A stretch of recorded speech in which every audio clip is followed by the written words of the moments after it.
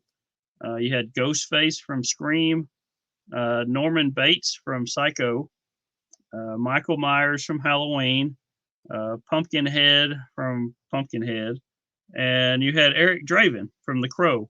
Yes. And I know John's a big Crow fan too. So I like the figure on that one too. I was looking at something earlier on that one and the detail in it and stuff. So yeah, I remember when that wave was released, people were very upset that Eric Draven was in that wave because they're like, it's horror movies. Not a bad guy. These are slashers. He's not a bad guy. Why are you releasing those?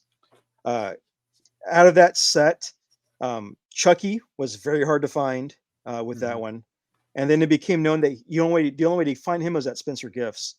There was 2 different versions of the Norman Bates. I think there was one that came with him wearing a wig, and one came without him wearing a wig, if I remember correctly. But I remember there's 2 different versions of Norman Bates. And of course, Scream was big at the time, so Scream was hard to find. Michael was everywhere. Pumpkinhead was everywhere, and if I even recall that, Pumpkinhead was in that bargain bin toward the end of the life cycle because nobody knew the movie, nobody cared for the movie, and the figure didn't sell. That was a peg warmer. And that's one of those. Is that one of those like cult type movies? Yes, that kind of built up in popularity as time went on. Yep, over years, mainly because as most of these actors started doing like horror movie conventions, people want to find the rare thing that they're known for. Mm-hmm. And when Lance Hendrickson started doing conventions, everybody was doing aliens, and they wanted something different. And there's Pumpkinhead. So that's how slowly Pumpkinhead became relevant as a cult classic. Yeah, because now I hear a lot of people talk about Pumpkinhead, and like back then, I never even heard of it either till 10 years ago or so before I even heard about it. Yeah. So. Fun tidbit though, about 15 years ago, whenever I think Kellogg's was doing a Frosted Flakes commercial, when they had like a monster like going through the commercial scaring kids, that was a repainted Pumpkinhead suit that they reused for a cereal for kids. Oh wow! Of course, that's of cool. course. So here's a Norman Bates with wig. Okay. Just to show. Plus what looks like a huge hand. It just He's got doesn't hand. look like it matches up. Yes. He's got something like that. Well, I think on all these, I think all their hands look mummified. When you get up onto them and you start looking at the details, the hands were a lot of issues. They all looked really, really old and wrinkled. Yeah, they did. They did. Yeah. All right. So series 3, we have Ash Williams from Evil Dead, Edward Scissorhands from Edward Scissorhands. You had Shaft. That's another one that's not a horror movie. Snake Plissken from Escape from New York. And you had the Brundlefly from The Fly. Then you had Blair Monster and Norris Monster from The Thing. Yes. So yeah, the hunt for the Thing creatures was difficult because there are 2 different versions, and you never knew which one you're going to get in the box. And I had a friend who worked at an old KB Toys back in the day, whenever the Movie Maniacs were coming out, and he would say that you'd have people calling the store asking which thing they're going to get, hoping to get either version A or version B, and they're always disappointed.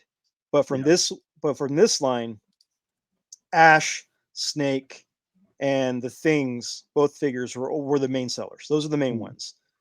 Shaft, Brundlefly, Edward Scissorhands, those were peg warmers, especially Shaft. Nobody cared about Shaft. I think the only reason why McFarlane did it was because he's a fan of the old movies and the new movie coming up, and he wanted that license. Yeah. But nobody cared. That one sat on the peg. Brundlefly sat on the peg for a while until people started adding it to.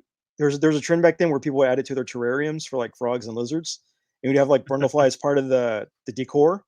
Yeah. But other than that, nobody bought them. They sat. That's cool. Yeah, I figured Ash Williams would be one of the bigger. Oh, he was. Yeah. Oh, he was. Yeah, definitely. Yeah. So series 4, you had Candyman from Candyman 3, Evil Ash from Army of Darkness, Freddy Krueger. I think this one was from the first movie from Nightmare on Elm Street. You had the T-800 and the T-1000 from Terminator 2. Then you had a Tree Witch and Dread Witch from the Blair Witch Project? The Blair Witch Project. Yeah. Yes.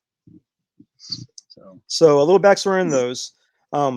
Those figures were released before the movie came out, and so if you watch the trailers for Blair Witch, if you got up in the whole guerrilla marketing, nobody knew what the witch looked like. That was a big ploy of it. What does she look like? And nobody knew, so they released these figures. So when people saw the figures, they were like, okay, this is what I need to expect. You go see the movie. The witch is never revealed in the movie at all. She's never shown. And so these figures became a thing where people were like, okay, I feel lied to. But if you talk to the directors, they talked to McFarlane to make these figures, but they had never any intention of showing the witch. So they just, depending on which article you can read, they gave him false information about what the witch looked like, and he ran with it with his own designs. And they just kept saying, yeah, sure, whatever. That's what the witch looks like. And then they would submit these random drawings to him to mess with him because they had never had any intention of showing the witch. So you had Blair Witch figures that exist, even though the witch never technically exists in the movie franchise, which was really well done. But I do remember that series. The Blair Witches were extremely hard to find because everybody wanted to know what it looked like. Evil Ash was pretty hard to find because I believe he was a Spencer Gifts exclusive, so you could only get him at Spencer's. Trying to think, the Freddy Krueger was everywhere, but nobody really bought him because, again, Wave 1 already had Freddy. The Terminators, nobody bought. Those sat. And again, most of these first 4 waves ended up being a 3 for $10 at KB Toys or at different stores because they weren't selling. Like that shirt. Yeah, like my shirt. It says 3 for $10. You might find them. Okay, so let's move on to series 5. So you had was it the Djinn from Wishmaster? Jason Voorhees from Jason X, the Tooth Fairy from Darkness Falls, and Lord of Darkness from Legend, Sarah Connor from Terminator, and the T-800 Endoskeleton Terminator from Terminator. So this set really didn't sell too well. I remember this one. Jason X sold pretty good. He was harder to find. The Sarah Connor was hard to find because I think she was short packed. And then there was a version with her sunglasses on and with her sunglasses off, and that became like, which one are you going to find? Yeah, there was. I saw 3 of them. There was one with a baseball cap, sunglasses, and then there's one with their hair down, and there was one with her hair in a ponytail as well. So, and I didn't notice. I didn't notice the sunglasses, but I know there was the 3 with the cap and the 2 hair styles. So and there was also 2 different versions of the Tooth Fairy, one with the open mouth, one with the closed mouth. Because again, this movie was originally called the Tooth Fairy, and so they packaged this figure as the Tooth Fairy, not as Darkness Falls. So when the toys came out, they were packaged as the Tooth Fairy and not as Darkness Falls, and so that became a big thing people wanted to find to try to get that.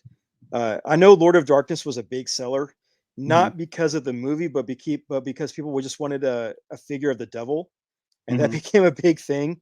That people just wanted to buy a figure of basically the devil to have with the other McFarlane toys like the Kiss Psycho Circus. I believe there was Ozzy Osbourne and a few other of the musician lines that people wanted to put the devil with.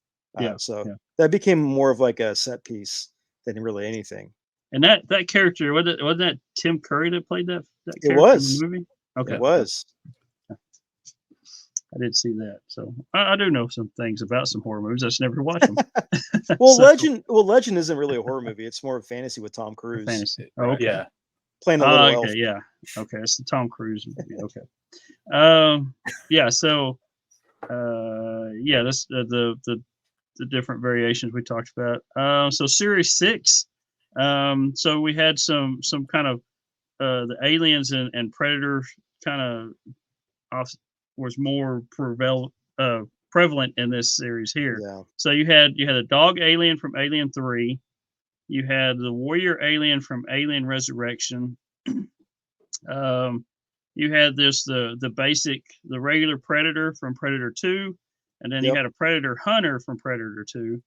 You had the Lord of Darkness from Legend again. This one actually came with a detailed collector base. Yeah. And then there was also a box set with Alien Queen in it as well from Aliens. So yeah. Series 5 in this series was pretty much started the downfall of the Movie Maniacs line, because they kind of got away from the horror genre and they became more sci-fi based, fantasy based, action based, and a lot of fans kind of felt jaded and felt that McFarlane was kind of just taking any and every license he could come across of at this point. And that's the Lord of Darkness with that intricate base. It was an amazing figure. He may have been taking anything he could get hold of, but he did a great job with everything that they did. He did. You know, he definitely did. Obviously, some figures sell better than others, but the detail in these things, they're all amazing. Oh, the Alien Queen looks amazing. That was, I remember looking for that one because I just wanted that as like a big diorama, like a big piece for my shelf. When I started collecting movies, because that Alien Queen looked amazing, and I was never able to find it. I remember going to like every Spencer Gifts in Houston and around the area looking for it, and they can never find it. It was that hard. That one was that hard to find. And really, the line was called Movie Maniacs. It's not really horror movie figures. It's not really horror maniacs. But that's what he started out with, and that's what everybody expected out of after that. So Is this the one you were talking about, Aaron? Yep, that's it. Okay. Yeah, it's a great figure. Alien and the Predator there. Yeah. And you can see the details in that too. The details in the eggs, the guy hanging on the wall with the slime. Yeah, I mean, just great. It looks amazing. Yeah. It was when this set was announced and released. I actually wrote McFarlane Toys with a request. I had like a whole bunch list of I had a whole list of figures or characters I wanted to see made into figures. I had a whole list. I think like my list included like the Krites from Critters, Gremlins, the Puppet Master characters, just a whole bunch of different ones. And I ended it with like because this is whenever he was doing like big sets as like a big piece. And I said, well, if you're going to do a big set, I like to see the dragons from Rain of Fire. I thought that would be a cool dragon to do, or a cool thing to do, because that movie was awesome. I love that movie. But they have the male dragon as being the big one in the set. I thought it would be a great deal. And I got a response back. And it said, thank you for your suggestions. We're ending the line soon. Oh, wow. Oh, man. Burst that bubble right there. It did. Oh, man. Man, at least that's better than them saying, hey, we'll put this on the list and do all that, and then it ends. Like, at least they were honest with you. Yeah, at least so many things they could have done. Yeah. But I was like, my list included like a lot of obscure horror movies too, as well, like the Critters, besides Critters and Gremlins, like the Evil Santa from Silent Night, Deadly Night, the little pink gremlins from the movie The Gate with Stephen Dorff, just random stuff like that they could sell or that they could do, and it never happened. But just to get that letter, I'm like, wait, what? wait, this toy for you know about this? Wait, what? Man. So that was kind of a crusher. Yeah, so I'm sure it was. So Series 7 was the last series in the set, and then the line was 2004, and you had Corporal Hicks from Aliens, you had RoboCop from RoboCop, and then you had 4 others. You had Old Monty, Sheriff Hoyt, Aaron, and Leatherface, all from Texas Chainsaw Massacre on that one. Yes. Yep, from the remake, from the Texas Chainsaw Massacre remake. Yeah, that was from the remake one, yes. Yeah.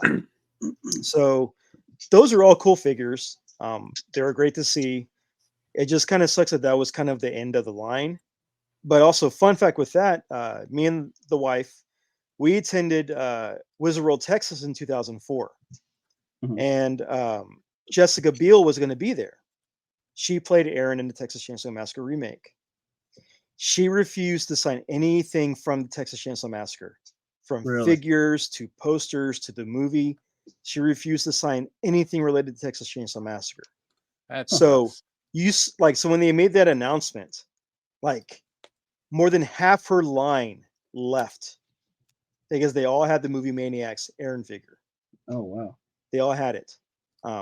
So yeah, she refused to sign it, and there are a lot of angry people. Funny enough, Ryan Reynolds is also at that convention. He said he'd sign it if she wouldn't sign it.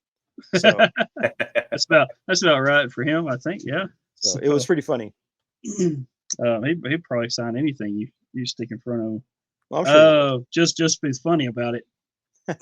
Oh yeah. So did she say why she wasn't going to sign it, or she just didn't She like never gave a the reason. way the movie? She just never gave a reason. She just told her publishers and her agent that she didn't want to sign any of that stuff, and so they went through the line to let people know, hey, she's not signing Texas Chainsaw Massacre stuff. So sorry. Just And for you that, would- we're bringing her picture up here. This is the Yeah. figure. So Yeah. Again, details. Looks good. Yeah. It does. But Jessica Biel doesn't want to sign it, so don't ask Nope. her. And I believe what this said is that if you put all the figures together, they form like a diorama with Mhm. all four of them. Oh. Because if you look behind Erin's figure or Jessica's figure, you see like the meat hooks and the piping holding the hooks and everything. I Yeah. think that progressed with Leatherface's as well because he's supposed to be chasing her. So Yeah, I was looking at they all have little little backgrounds like that. And it it looks like they kind of would fit all together there. So Mhm. that's cool. Okay, So you think Justin Timberlake would sign it? he probably would, Just to be like, like Here's he my probably ring. sign it, Okay. he probably sign it to whoever, things for the money, Justin Timberlake, bye, and then Thanks you're for out the the line, bye. bye. and then you're out the line. But it would That's be funny. like BUY. Yeah, Send pretty me much. money. Yeah. I was trying to see if I could find a full diorama kind of put together, but I don't see them all together. No luck. So throughout this series, throughout the line, they did have some deluxe figures, which Mhm. were 12-inch to 18-inch sizes. What size were the figures themselves, the regular figures? You They were remember? about between 6 and 7. I Okay. know like Freddy, Brundlefly, Crow. They were all 6, but people like Jason, Pumpkinhead, Brundlefly, those are all the 7. Those are all like a little bigger. So they try to scale them up as much as they could. Okay. Chucky was small. He was a small figure, but I know he came with like a lot of the little accessories that he did. So they were pretty well scaled, Yeah, like they would be in the movies. So pretty much. Yeah. unlike his DC line where everything's all the same size now. So Yeah. Well, I uh, just remember people were complaining about when Candyman figure came out. People were complaining about how tall he was, but most of these people had never met him in real life. Haven't never met Tony Todd in real life. yeah, And that motherfucker is huge. He is tall. I've yeah. met him twice. He is a basketball player. If he wanted to be one, he might destroy the ball with his hook, but he is tall. So there's a reason for his tall figure. Yeah. Yeah, that's pretty cool. How they were all kind of sized like you'd see them in the movies. They were all Mhm. actually standing side by side. That's what I like about some of these lines that do that. Their scale. Yes. With me being a diecast, going back to the diecast collecting. I'm a huge Auto World collector, and which I've got. These Auto Worlds. They are true 1/64. So you have a full size Chevrolet truck, and then you have a Mhm. Ford GT40, which is that small compared to the truck. Yeah. They're actual size. Then you have a 75 Cadillac Coupe de Ville, and it's long. So I Yeah. mean, They are pretty big. I like where the scale is accurate on everything, and everything's not going to be the same size. Yeah. So yeah. So, but that's pretty cool. So the deluxe figures. Those are the big ones. Those are the looking big at ones. this, they they look more statuesque than you would see a figure. So they're 12 to 18-inch sizes. What they had, Yes. there was an Ash, there was a Chucky, there's a Freddy Krueger, a Michael Myers, and Leatherface in Yep. that line as well. So, Yep. and then they also had some box sets that came along too. You had Freddy versus Jason. Yeah. You had Bride of Chucky. It had Chucky and Tiffany in there together. There was a King Kong set. There was an Alien set, Mhm. and then there was a Jaws. From what I understand, the Jaws was one of the harder one to find. Jaws was pretty hard to find because Yeah. that was supposed to be a Spencer's exclusive, and that was actually pulled off shelves because of angry parents for it looking too violent. That one was very difficult to find, and if you could find it, good luck. I remember walking into a flea market in San Antonio, and someone had it for $150, Oh wow! and this was about 2 years after it came out. So that's the pull that one caused. There are also some other multi-packs or boxes that came out as well. There was Ash versus Evil Ash, which I think you mentioned, Uh-huh. but there was a kind of a variant that people were looking for that was never found. It was Ash versus the Pit Witch from Army of Darkness, and that one was nearly impossible to find because, again, this is like during the resurgence of Bruce Campbell in his movies. Mhm. Bruce Campbell as a person and him making convention appearances. So that was nearly impossible to find, just because of how limited it was. And again, Bruce Campbell fans everywhere. I mean, I was hunting for that one and could never find that one at all. I mean, that one was super hard to find. Yeah. The King Kong one, that one's kind of special for two reasons. One, it was the first time that an American company had made a King Kong figure. Uh-huh. And two, out of the entire line, the entire run of Movie Maniacs, that was the only black and white figure, the only grayscale figure Oh really? Okay. because of the movie. It was made Yeah, to be the like a movie was movie. black and white. So yeah. Well, that's pretty cool.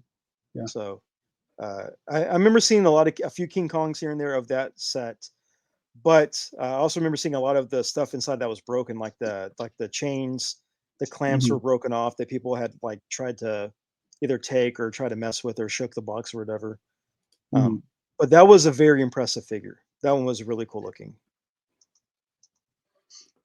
Um, yeah. So that's pretty much the line. Mhm. Anything else you could think of that we might have missed on this line, Aaron? No, I mean, I'll forget another store. So besides Spencer Gifts, which I've mentioned like a thousand times in this episode, Suncoast also carried these figures too, and Okay. Suncoast carried more of the deluxe big ones. But also, if you shopped Suncoast back then, their prices were a little bit higher. They always charged retail price plus an additional percentage for some unknown reason. Mhm. Suncoast is where I found the Evil Ash. That I actually found that one, but they carried it too. But these figures, I mean, they were super detailed. They're really cool to look at. Uh, there was, I know, a few other ones that McFarlane kind of took inspiration from to prolong his series. Like there was one called like Twisted uh, Sins or whatever, where there's like the seven deadly sins that he Mhm. made that he used the same kind of detail for. He did like a Twisted Santa's workshop where he had like an evil looking Rudolph, a crazy looking Santa Claus, the sexy Mrs. Claus that again parents hated because of the endowed Mrs. Claus that was in that line, Yeah. and evil looking elves and a Jack Frost, an evil snowman. So these figures kind of spawned off of not only movie figures but other projects that McFarlane had. Yeah. And I do believe that these figures also inspired NECA. And if Yes. you've seen the Yeah. current NECA lines for the last 10 Yep. years, those figures have been amazingly detailed.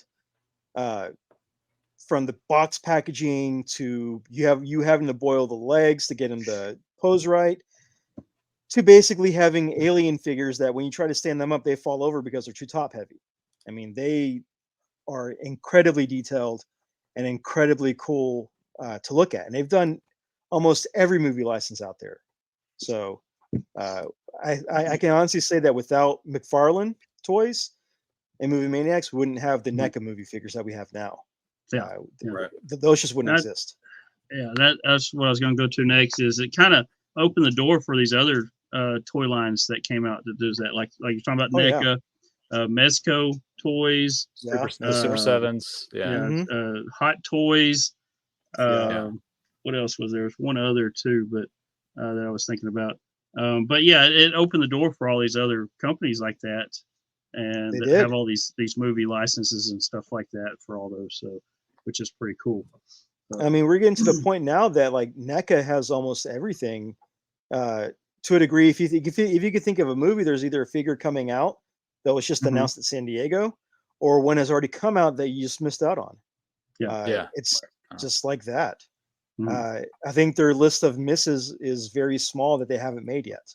And they haven't made a Toy Rewind figure for the three of us yet, but if they want to talk, we can do that. You got a fan base of 4. Front row negative. Yeah. There we go. I mean, if they made figures of front row negative, they just have a Chris would be the box set of him drawing at a desk. Yeah. So and that's not a shot at Chris. I mean, that's just what he does. He just draws at a desk. He does. Yeah. That's it. Yeah. He does. Yeah. That's just what he does.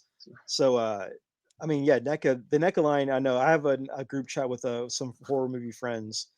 And we're always like, what's coming out next? What's the next NECA figure coming out? Oh, that figure looks like crap. Why are they doing this figure? That's what we always do. That we complain and we are excited about figures that are coming out and everything. Mm-hmm. Yeah, it's always fun. You sound like every Funko group I'm in. Yeah, but I'm not everything, but also complain about everything. Yeah, sounds like Hot Wheel collectors too. They did the same. I think one of the bigger differences though is that with us is that we have enough mindset, enough belief in ourselves that when we get the figure, we can modify it or change it to get it to where we want it to look like. And then we quit complaining. Yeah. While with Funko people, they complain about everything. Damaged boxes. This came, the paint's off. The eyes look cross-eyed. That guy's missing a paint splotch. Why isn't this glow in dark? It's just endless. Chrome, black and white. It's endless. The best part is I love listening to the Funko group complain about how many Batmans there are, but you can never find them because they sell out as soon as they release them. That is true. And that's not just because of me. Like, I only want one of each. So yeah. I think the biggest complaints are like Batman pops, Harley Quinn pops, and I think it was Vader's. There's too many Darth Vaders. Yeah. Oh, there's Star Wars in general. There's so many Well, Marvel's almost taking that cake with all their dioramas lately. It's like every movie has Marvel's a scene. Taking it. Yeah. Marvel's completely taking it. That's ridiculous. I mean, they made a diorama of like the shawarma scene from Avengers. Yes. Like the after credits. They did. Yeah. What else do we have on these guys? This is amazing. It may be a smaller line. It's not a huge line. There's lots of figures. There's lots of details to it, but it's very, individual figures. It's not like you're getting a whole bunch of crazy, you can't create a collection like mine with just one figure from these, but collecting all of them, they're pretty cool. I like the details of them. They're there's a lot cool. that I've seen that I would like to have that are kind of fall into this, either McFarlane, NECA, anything like that. So, but things that I would love to have for Batman, but McFarlane's still going strong today. I mean, you're seeing just recently, the last couple of years, you're starting to see more of his DC line get out. It's in Walmart now. You didn't see very much McFarlane. Targets and Walmarts. So they're starting to get out into the bigger box stores, and you're seeing more figures from him. So there is they did come back with this line again this past year. Just a couple of figures that I was looking at. And there's one I would actually want. It's Sloth from the Goonies. He's got his Superman shirt on. But the rest of them they all look pretty good. I don't know if they're as good as the originals. But you have the guy from The Hangover with the baby. Sloth, like I said, from Goonies. Mhm. You have Gandalf. And there's the Wicked Witch of the West from Wizard of Oz. And then we have Ted Lasso. Then you have Harry Potter, and you have Bugs Bunny in a Superman outfit, which I would probably Yeah. I would go for that because it fit in with my Superman top theme collection. But Right. yeah, so I just pulled up the Batman Year 2 McFarlane toy, or one that I want, that I've wanted since I statue, knew yeah. that it was coming out. Yeah, this is full statue. Runs about 200 to 300. So Yep. I'm not getting it anytime soon, but you know, maybe if a friend of the podcast wanted to send me one, I would be happy to check it out. So with that, because I pulled this up and wasn't meaning to, we need to rank these guys and see where it falls on mine and John and Andrew. No, mine, Michael, and brothers, and then Aaron. I want to know where, obviously this is pretty high on your list, like what you would say your collectible list. But Michael, John, where you guys rank this? With this group we got here, I would actually rank this at number 8. That's where I would put it at. Number 8. Or actually, no, number 9. I like Mummies Alive. Oh, sorry. Mummies Alive would go above it. And number 9. If he made a Vin Diesel that came with a Charger, this would be number 3 on your list. Maybe so. Maybe all they'd have to do is make some Transformers. A Dodge Charger with it, yeah. Right. Yeah. There you go. John? Yeah. I'm gonna put them at number 5.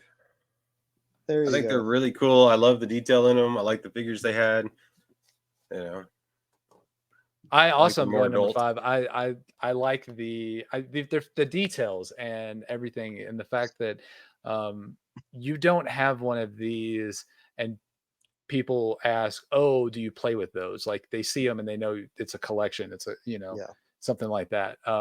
I do get that all the time with like the Batmobile Hot Wheels or the Funko. They're like, "Oh, you play with your dolls," No. Like with these, you get that these are collectibles. It's something that's kind of why mine's a little bit lower. Mine's a little bit lower because it's not one that you would actually play with. It would be more of a display. You can play with it, Michael. It's fine. You just play them with your movies. I guess so. Yeah. I mean, one of the cool things I saw people do with these Movie Maniacs when they were coming out was that they would make bookends with them to put them on their movie shelf. Yeah, that would. You make a bookend with it, holding all your DVDs up, or your Blu-rays, or your Blu-rays, or your VHSs. Or your VHSs, depending on how old you are. Yes.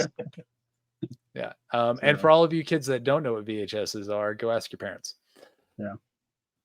Some of you kids go ask your grandparents. Yeah. That's grandparents. Old now. There you go. So where would you put them, Aaron?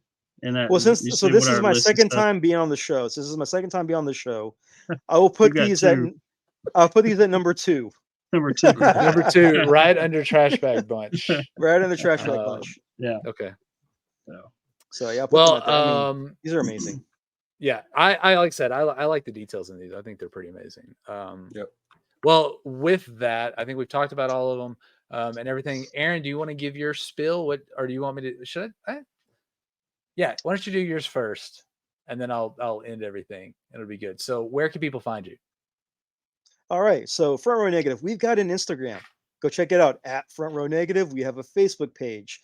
We are not on Threads. We are not on Twitter yet, but we plan to be hopefully within the next 3 years when I get around to it. We have merch. These fabulous gentlemen here are all wearing your shirts. Yes, I've noticed that. I saw that. I rewound back and saw that. You're wearing the shirts. Thank you so much. Those are the ones I sent you. But you're wearing our shirts. We love our shirts. Hey, I have two. You made a specific one for Blockbuster for me. I did. That, by the way, the people at work love it. So I did. So I've got retro themed shirts. I've got shirts based on horror movies.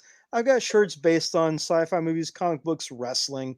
I've got shirts for all genres that I'm trying to come up with. I know there's a lot of good movies that came out in the last few months. I'm trying to throw something out for. I just need more time to do that. So Luigi Ghost Hunting shirt coming soon. So go buy a shirt. Go check us out. Get a sticker. Do some cool stuff like that. Give a listen to some of our old podcasts. And hopefully, if I could pump Chris up with enough energy drinks, we can have an episode coming soon. Because he's always tired. Let me know about the Luigi ghost hunting one. I got a kid in the house that's addicted to Luigi's Mansion. So okay, I'm thinking Christmas. It's already July. We're already thinking about Christmas. So yeah. I'm hoping to have this done by the middle of August, because I've got a group of 4 designs I'm like working on at the same time. So yeah, that's the tease of one of them. Another one is to give some teases out, because I usually give vague teases. Ghost Hunter Luigi, that's kind of obvious.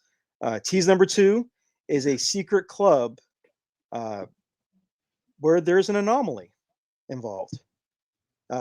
Vague number 3 design involves possibly some space rangers that like the gold and blue colors that might have something coming out too.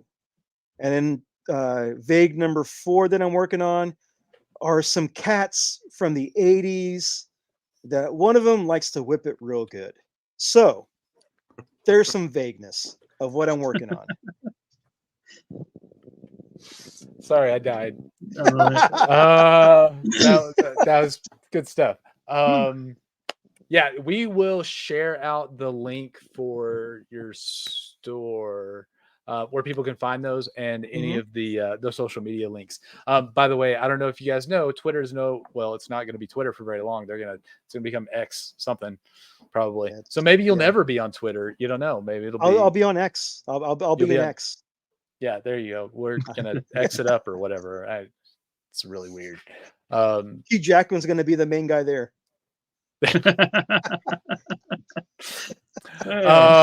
With that, go check us out, toyrewindpodcast.com. You can see Front Row Negative and Toy Rewind Podcast over on crossthestreamsmedia.com, and you can listen. You can drop either podcast a line over there, and we'll be happy to respond to you.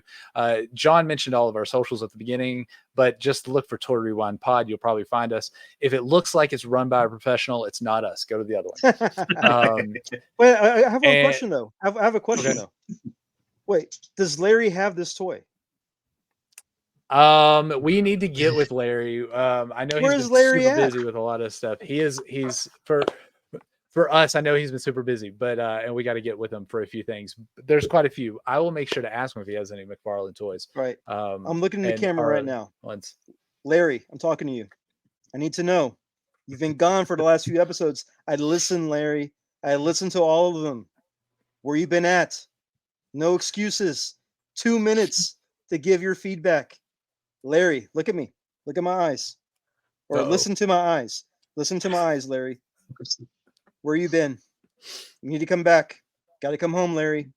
Got to come home. We'll get Larry and his did Larry have it the segment back, hopefully, and see where we can go with that. Thank you for listening. This is episode 125, and we're getting real close to that number that those nerd guys did. So we're gonna beat them soon. Yeah, unless they catch up. randomly come back. Oh, we're getting there. That was that. Just so everybody knows, the whole goal was to beat them in the first place, to make a podcast that's better than theirs and beats them. So shout out to those guys. But yeah, we're gonna get there. Anything else, John, Michael? No, I think I'm good this week. I didn't get. John got me a Superman, superpower Superman. He's pretty used, but where's the cape? Pretty used, but I got everything with the cape. Did you tug on Superman's cape? Where's it at? I guess I did. Yeah, didn't have the cape on it. Yeah, and you got the comic book too, didn't you, Michael? Yeah, he kind of moves. Hey! Don't be doing that to Superman at this angle. Don't be doing that to Superman at that angle. My box is on the way, so I'll be able to see that original Batman. Yeah. Wonder Woman. When I get it, saving Superman. Yeah, Michael, we're gonna have to do something. We're gonna have to open these other ones we've been waiting to open to compare to the other ones. So to the new ones. Yes, to the new ones. Yeah. Yes. So I've got a couple Batmans here. They're McFarlane too, aren't they? Yeah. Where's my other guy at? He's around here somewhere. Oh, we'll do that. Yes. over here and then some up there. So they're all over the place. Powered. Actually, they're all right behind me. I know where they're at. They're right behind me. So hopefully that'll be coming soon. But thanks for listening. This is episode 125. As I mentioned, we talked about McFarlane Movie Maniacs. Great line. Go check them out. Check them out online. See if you can get some.